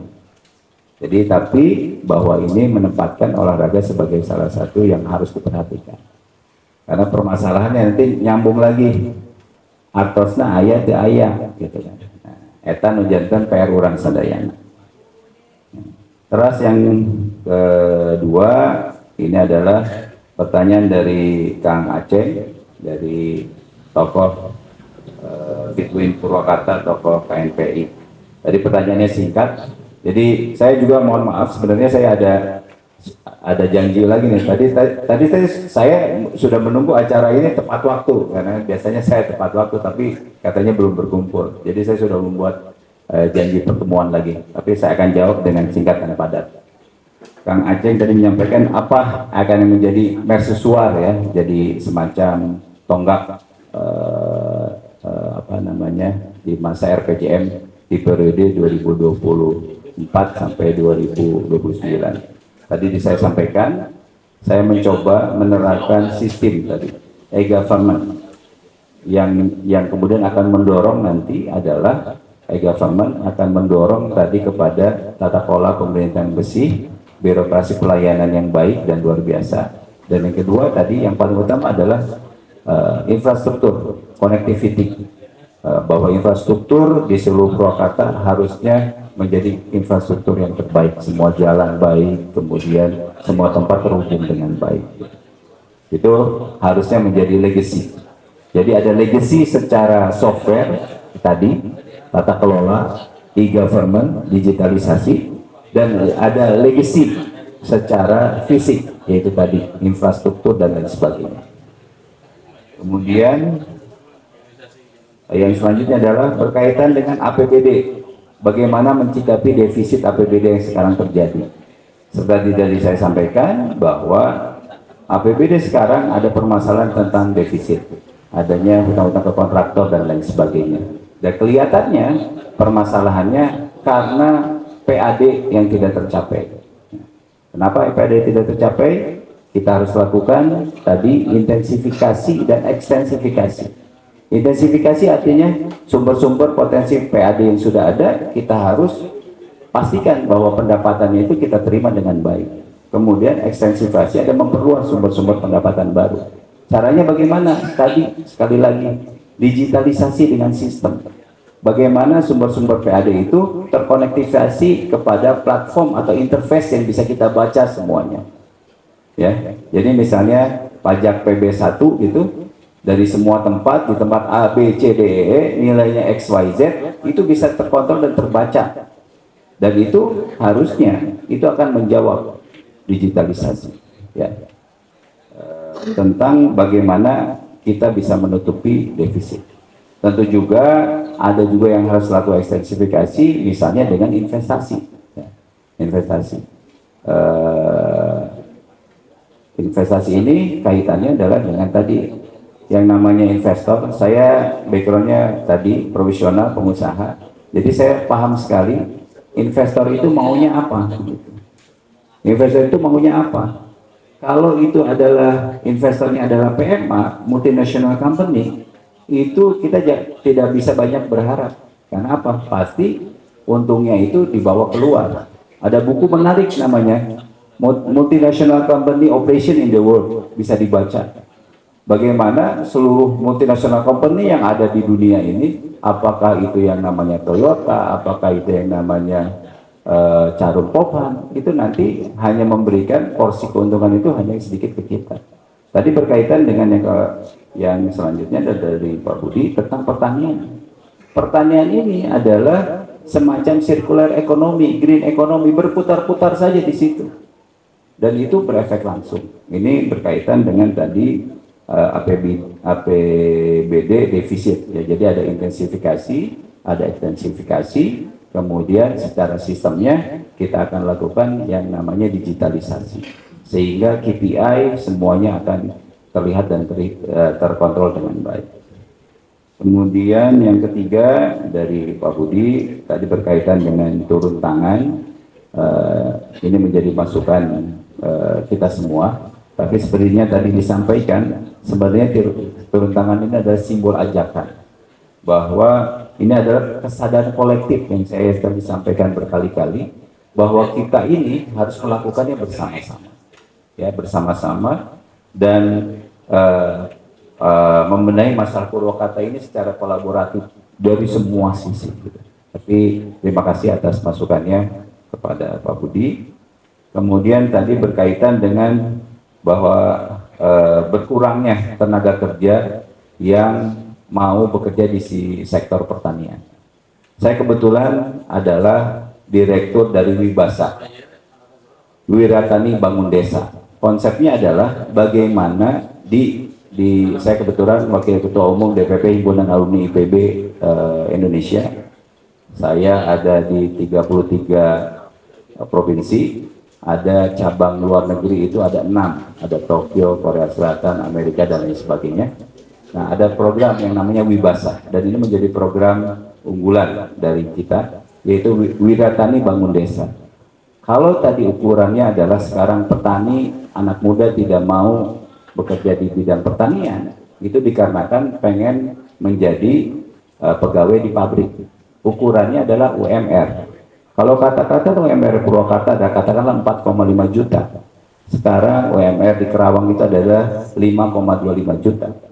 Bagaimana kita bisa menciptakan bahwa pertanian itu dikelola dengan semacam kontrak farming, ya. Saya sudah melakukannya itu adalah di Garut waktu itu. Kita bikin dengan petani kopi. Di Bogor itu dengan petani pepaya Kalina, California. Nah, itu melibatkan bagaimana 3 orang, ini berkaitan dengan konsep namanya OVOC, One Village, One CEO. Satu desa itu harus ada CEO, ada perusahaan. Nah, ini yang menarik tadi adalah bagaimana pendapatan dari petani ini ekivalen atau lebih besar, minimal sama dengan UMR. Konsepnya kira-kira seperti itu. Nanti kita bisa berdiskusi lebih panjang tentang ini karena saya sudah melakukan hal tersebut. Dan alhamdulillah luar biasa sambutannya. Kemudian yang ketiga berkaitan tadi dengan UMK. Nah, ini memang urusannya sangat pelik. UMK, saya mewakili profesional, saya mewakili investor. Saya paham sekali dengan apa yang dimaui oleh investor. Saya berkali-kali membawa investor dari Jepang, kemudian juga dari Korea, kemudian juga termasuk dari Arab Saudi, Pak. Saya pernah bawa. Jadi ada hal menarik. Saya punya kawan di Taiwan itu masih muda, doktor, umurnya sekarang kurang lebih 45 tahun. Ternyata dia total pegawainya, ya, total pegawainya itu adalah kurang lebih 2 juta sampai 3 juta orang. Industrinya apa? Industri sepatu terbesar di dunia. Dia punya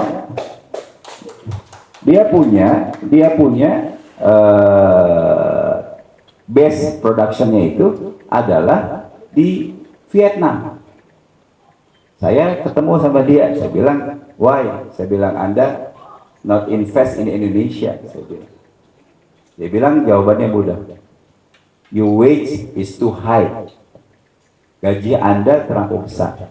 And then dia bilang, other things not efficient in Indonesia, ya infrastruktur dan sebagainya. And then government not supportive, pemerintah tidak mendukung. Saya bilang, if I can answer all the things yang tadi dia sebut, bagaimana? I'm considering, saya akan mempertimbangkan. Karena tadi itu menjadi hal juga di tempat saya, Pak. Saya punya perusahaan ini punya cabang ada di Jepang, di Malaysia, di Thailand, di Vietnam. Ini membandingkan produktivitas. Tidak belum ngomongin gaji nih, Pak. Produktivitas di Indonesia, ya mohon maaf, itu lebih rendah daripada. Ini menjadi tantangan kita semua. Bagaimana meningkatkan kualitas sumber daya manusia, terutama berkaitan dengan etos kerja dan disiplin. Kita ini jago-jago. Jadi, tapi itu tadi etos kerja, disiplin itu harus kita tingkatkan. Ini menjadi PR kita bersama. Jadi solusinya sebenarnya adalah bagaimana kita bisa melakukan. Saya pernah diskusi, salah satu kawan saya ini deputi di Bappenas, kebetulan adik kelas. Saya bilang, bro, ini saya ada rencana untuk di Purwakarta. Saya bilang, masalahnya ini adalah masalah UMR dan tenaga kerja yang lebar. Salah satu ini hanya ngobrol biasa ya, Pak, belum di Excel lebih lanjut. Dia bilang, kenapa tidak bikin KEK, kawasan ekonomi khusus? Bentuknya bisa macam-macam. Kendal kenapa bisa begitu, Pak? Itu KEK, Pak. Kendal itu ada KEK, kawasan ekonomi khusus. Kenapa kawasan ekonomi khusus bisa terjadi di Kendal? Bupatinya, bapaknya itu pendaftar Golkar, Pak, di DPP. Sehingga berkait-kaitan. Jadi ada kaitan dengan ini, dengan kebijaksanaan di pusat. Ya, karena KEK itu akhirnya nanti ada aturan khusus di sana. Ya, betul. Nah, ini menjadi tantangan kita semua. Saya tuh mempunyai tadi yang berkaitan dengan tadi tentang seni, Pak. Yang tadi saya bilang, saya tuh punya cita-cita. Ini baru cita-cita karena belum dieksersis lebih jauh. KEK tentang hospitality business, termasuk ekonomi kreatif di daerah pinggiran Jatiluhur, Pak. Indah. Jadi di situ ada hotel, di situ ada untuk seni, creativity gitu. Nah, jadi itu mungkin ya ini hanya saya butuh masukan dari teman-teman semua. Cuma terpikirkan tadi yang beberapa lama ini terpikirkan tentang Purwakarta yang kita cintai. Kemudian dari Pak RW, mana Pak RW-nya tadi? Oh, Pak RW di Ciherang. Pak, saya ini pernah jadi RT kurang lebih 10 apa 15 tahun, Pak. Pernah jadi juga RW. Jadi saya paham sekali ya tugas RT dan RW yang luar biasa, yang bersentuhan langsung dengan masyarakat. Jadi terbayang saya jadi RT waktu saya baru nikah, Pak. Harus ngurusin ibu-ibu, suami istri yang berantem, Pak, yang sudah nikah 10-15 tahun. Nah, ini contoh saja bahwa RW dan RT itu mempunyai fungsi yang sangat penting karena berhadapan langsung dengan masyarakat. Nah, tadi pertanyaannya, Siltap telah terus gitu. Nah, ini tadi Siltap telah terus, ini berupa juga berkaitan dengan penganggaran lah kira-kira. Saya tidak tahu detail penganggaran secara secara detail. Tapi ini berkaitan dengan penganggaran, waktu dan pencairannya. Dan yang kedua adalah tadi balik lagi atasnya ayat ke ayat. upami arasna aya orang bade kukumahan oge nya ngaos gitu. Mugi-mugi kapayuna orang sadaya tiasa sasarangan meningkatkan PAD, meningkatkan pendapatan sehingga uang APBD tidak jadi defisit bahkan surplus. Ini menjadi tanggung jawab kita semua. Gitu Pak RW, tapi kantos abdi hormat sareng RT RW dan abdi kantos dan RT RW. Terus nu kalima di Akang nu di Pospera Kang Tisna abdi eta rerencangan tos lami teman kan nu di Payun berkawitan dengan Detail Purwakarta. Detail Purwakarta yang dimaksud oleh saya adalah bahwa tentunya saya tidak tahu detail proses. Bagaimana tadi penganggaran, bagaimana kemudian situasi dan kondisi real kenapa terjadi defisit misalnya. Tapi seharusnya Bupati itu adalah seorang manajer yang bisa mengurus hal-hal yang fundamental dan juga strategis. Tentu ada OPD, tentu ada hal-hal teknis. Yang saya tidak paham itu hal-hal teknis. Saya tidak tahu penganggaran karena memang saya tidak tahu. Kalau saya bilang saya tahu, saya bohong, dan bohong itu tadi saya bilang haram. Kalau saya salah, boleh karena saya tidak tahu. Nah, jadi tentunya hal-hal teknis itu adalah urusannya para OPD. Tapi kita menempatkan Bupati sebagai manajer bisa mengelola semua resources yang ada di kabupaten ini untuk kebaikan Purwakarta. Kemudian apa yang kedua tadi? Apa yang dimaksud dengan bijaksana ya dan bertanggung jawab? Nah, ini pertanyaan yang mudah tapi sulit menjawabnya. Tapi bagi saya adalah saya sebagai Muslim dan tentunya siapapun apapun agamanya itu mengajarkan yang sama, bahwa kita harus mengikuti hukum-hukum secara hukum normatif ataupun hukum syariah, dan bijaksana itu adalah menempatkan ya, secara mudahnya menempatkan posisinya pada porsinya masing-masing, dan bertanggung jawab adalah bahwa kita semuanya akan dimintai pertanggungjawaban, apakah itu dunia dan di akhirat. Tapi yang paling utama bagi saya adalah pertanggungjawaban kita kepada Allah yang Maha Kuasa. Ya. Bagaimana kita bisa selamat di dunia dan akhirat, itu adalah menjadi penting pribadi. Harusnya ini adalah hal yang fundamental, bahwa kita semua akan dimintai pertanggungjawaban. Kita semua harus mempertanggungjawabkan segala tindakan, pikiran, kebijaksanaan. Dan mudah-mudahan tadi dengan dilakukannya pembangunan yang melibatkan semua unsur masyarakat, pembangunan yang berunsur keadilan, mudah-mudahan ini menjadi bentuk tanggung jawab saya terutama kepada Yang Maha Kuasa. Ya. Ini tentunya menjadi kewajiban bagi kita semua, bahwa kita harus yakin bahwa kita akan dimintai pertanggungjawaban oleh Subhanahu wa Ta'ala. Di dunia mungkin bisa ngeles, di dunia bisa lewat, tapi di akhirat ini akan menjadi pertanggungjawaban yang besar. Dan yang jelas itu adalah azab Allah sangat pedih. Jadi kira-kira begitu kan.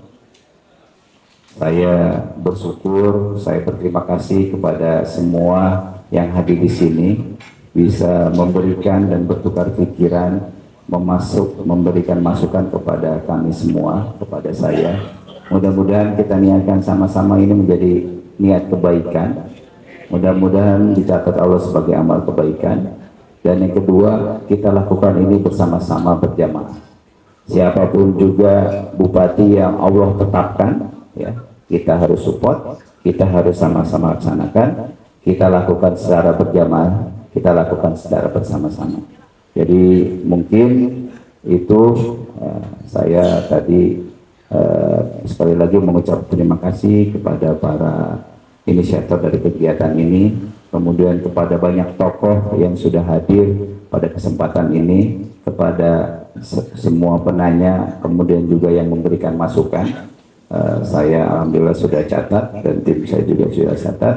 Mudah-mudahan sekali lagi ini menjadi kebaikan bagi kita semua, terutama menjadi Purwakarta yang lebih baik, Purwakarta yang maju sejahtera, Purwakarta yang gemilang, Purwakarta yang rakyatnya bahagia dunia akhirat, baldatun thayyibatun warabun ghafur, wibawa karta rahaja. Terima kasih. Assalamualaikum warahmatullahi wabarakatuh. Waalaikumsalam warahmatullahi wabarakatuh. Terima kasih kepada calon Bupati Purwakarta Pak Ipan Kuntara. Kayaknya ini udah ada sinyal juga karena beliau juga katanya udah ada janji dengan yang lainnya. Dan memang waktunya untuk acara seperti ini tidak akan cukup untuk mengakomodir semua keinginan. Tapi mungkin gini Pak Ipan, barangkali ada yang belum sempat bertanya dan pengen menyampaikan masukan. Nah, sekretariat Pak Ipan itu di mana? Sekretariat, dan kapan bisa menyampaikan unek-uneknya gitu biar lebih luas lagi gitu mungkin. Oh ya bisa pakai WA atau apapun ya yang bisa dimanfaatkan. Tapi mungkin ada yang belum tahu di mana sekretariat beliau ini, gitu ya Pak ya. Jadi yang pertama tadi sekali lagi terima kasih, kita tetap terbuka untuk segala masukan, kritik, saran. Ya. Kalau berbicara sekretariat memang secara resmi ya kita hanya ada sekretariat yang belum diresmikan secara official gitu. Tapi kalau mau berkunjung bisa ke tempat kami itu di Cipaisan, Jalan Ahmad Yani nomor 161. Kemudian kedua, kedepannya tadi kita akan melakukan beberapa kegiatan yang berkaitan dengan Nata Purwakarta, dan kita akan membuka tadi hotline. Ini memang belum dirilis hotline untuk menerima masukan, pendapat dan lain sebagainya dari masyarakat Purwakarta. Tentunya kita niatkan tadi sekali lagi ini adalah niat kebaikan, mudah-mudahan jadi amal ibadah buat kita semua. Terima kasih. Selamat malam kepada Bapak dan Ibu. Terima kasih juga kepada Pak Ipan, juga teman-teman yang telah membantu acara ini. Kita tutup saja ya acara ini, dan silakan kalau Pak Ipan masih punya waktu untuk silaturahmi silakan. Tapi acara ini udah resmi saya tutup. Terima kasih. Wabillahi taufiq wal hidayah. Wassalamualaikum warahmatullahi wabarakatuh.